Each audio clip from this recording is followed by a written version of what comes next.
Hello, je vous fais une petite vidéo pour présenter le livre Les lettres rugueuses de Balthazar. Donc ce sont les lettres rugueuses en version livre avec des images.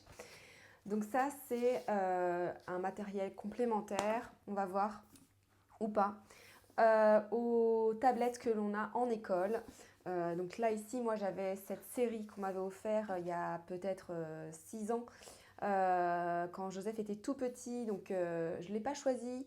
Je l'ai pas acheté, mais du coup, je vous ai fait dans une autre vidéo mon retour sur ce matériel par rapport à celui que Maria Montessori préconise dans sa formation, à savoir le choix des couleurs, le choix du papier émeri, la taille des lettres, la mise à l'échelle, et puis ici en plus il y a des cartes images associées. Voilà, je vous les montre rapidement. Mais donc voilà, c'est des petites tablettes cartonnées avec des couleurs rose et bleu ciel. Donc c'est pour faire le lien avec ce qu'il y a plutôt à l'école. Alors ce matériel, on ne le retrouve pas en école parce qu'il est assez fragile. Mais en tout cas, c'est quand même un format tablette qu'on va avoir à l'école pour présenter les lettres à l'enfant. Du coup, on va voir pourquoi ou pas c'est intéressant d'avoir un format livre. Quelles caractéristiques on va rechercher et pour quelle utilisation en fait. Donc, je vous invite à aller voir la vidéo si les lettres rugueuses format plaquette vous intéressent, pour voir si c'est un matériel qui est bien respectueux du matériel Montessori. Donc, là, je vais faire un focus sur la version livre des lettres et des graphèmes rugueux que l'on présente en même temps à l'enfant. Quand on voit qu'il y a une période sensible du langage qui est très forte, on va l'accompagner dans la découverte dans un premier temps des sons et après petit à petit des symboles en associant du coup le toucher tactile, visuel et auditif. Donc c'est vraiment un apprentissage multisensoriel et c'est pour ça que l'enfant va apprendre beaucoup plus facilement, avoir des apprentissages beaucoup plus solides et pérennes que si c'était simplement sur ordinateur, sur des fiches. Voilà, l'enfant il a besoin de manipuler. Donc ça c'est sûr que c'est validé. Maintenant le format, ce à quoi on va s'attacher évidemment ça va être la taille des lettres. Donc voilà, et pour commencer, je vais simplement vous dire que l'introduction, à savoir les principes clés que l'on va intégrer pour présenter à l'enfant sont très clairs, sont plutôt respectueux et on a un petit laïus sur la théorie de la pédagogie, pourquoi les lettres cursives, pourquoi les lettres rugueuses. Donc ça c'est assez sommaire et c'est suffisant et c'est assez bien écrit.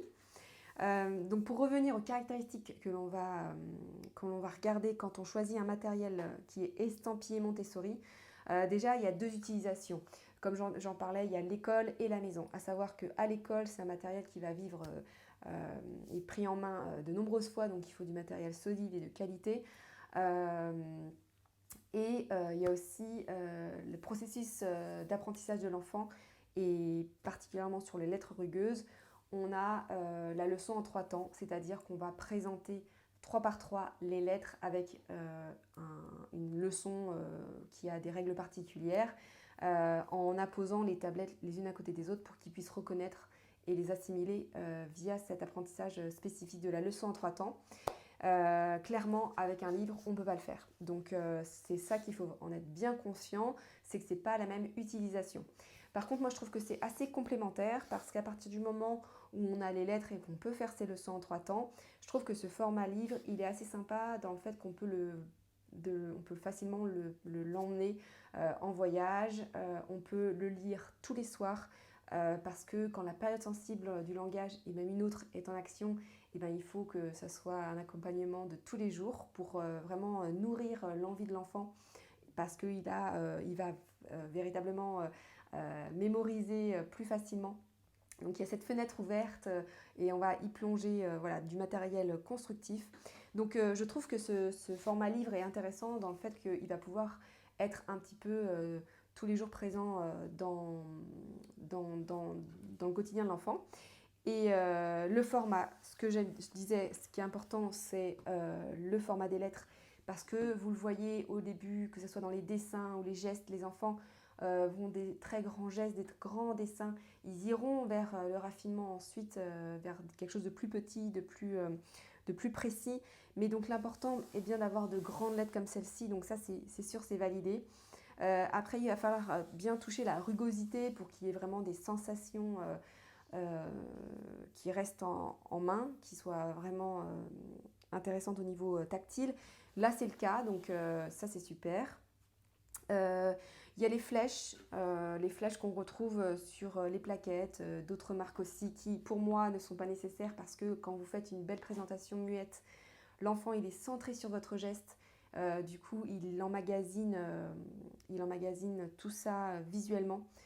Donc pour moi, les flèches, enfin pour moi, pour Maria Montessori, ce n'est pas nécessaire.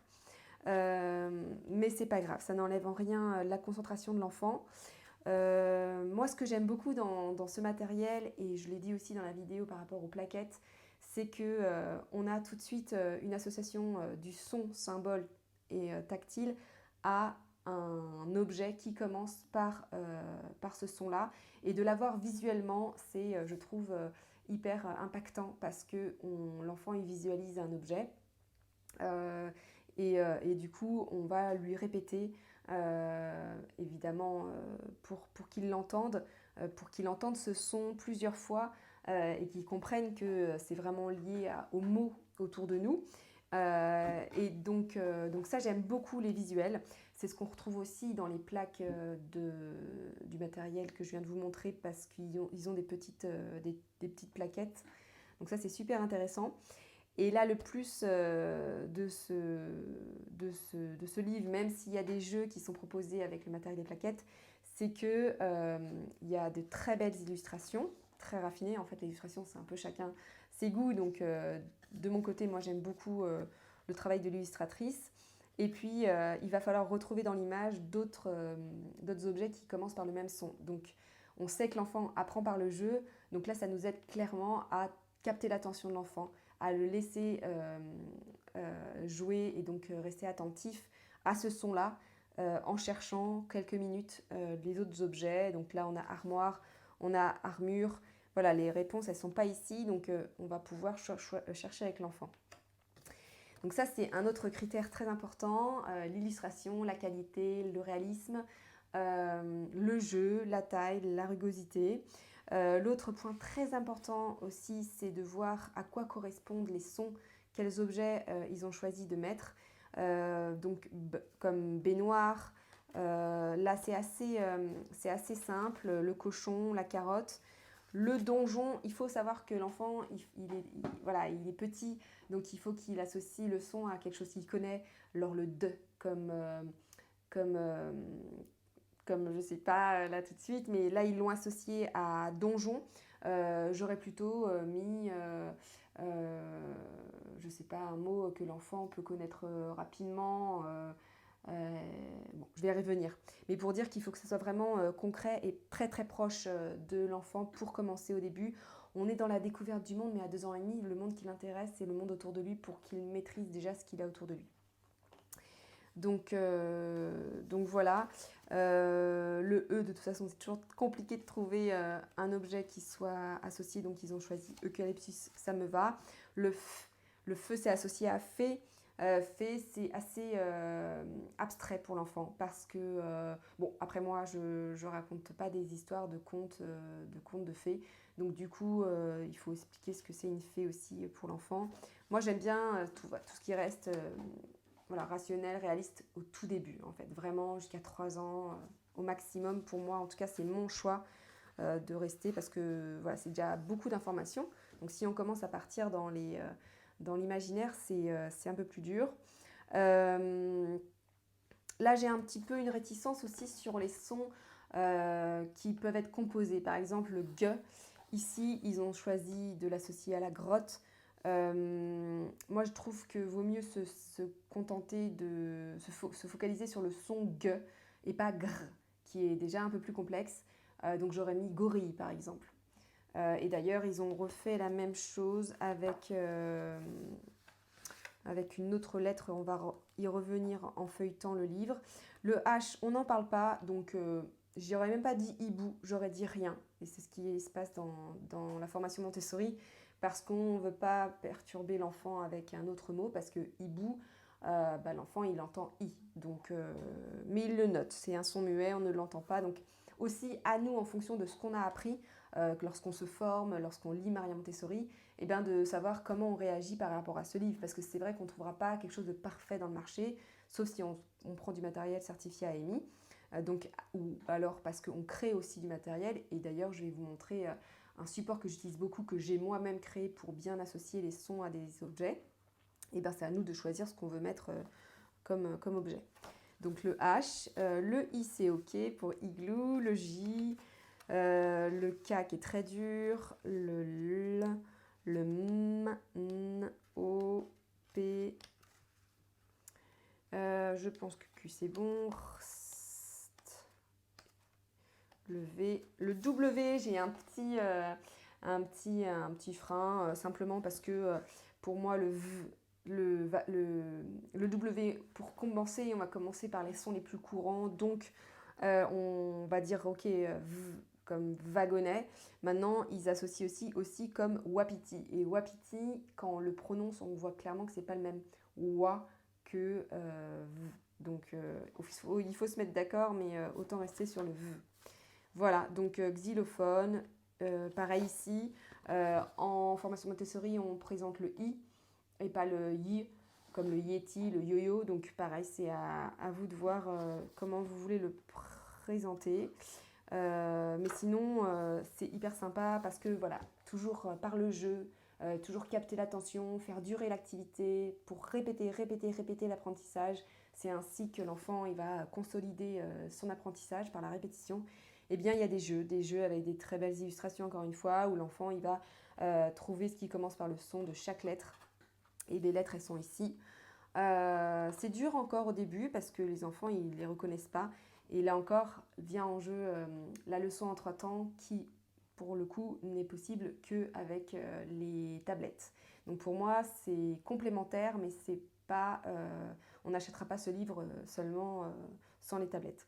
Donc voilà, c'était pour ma petite présentation de ce livre que je valide totalement pour l'utilisation maison et en complément des tablettes que l'on aura achetées en amont.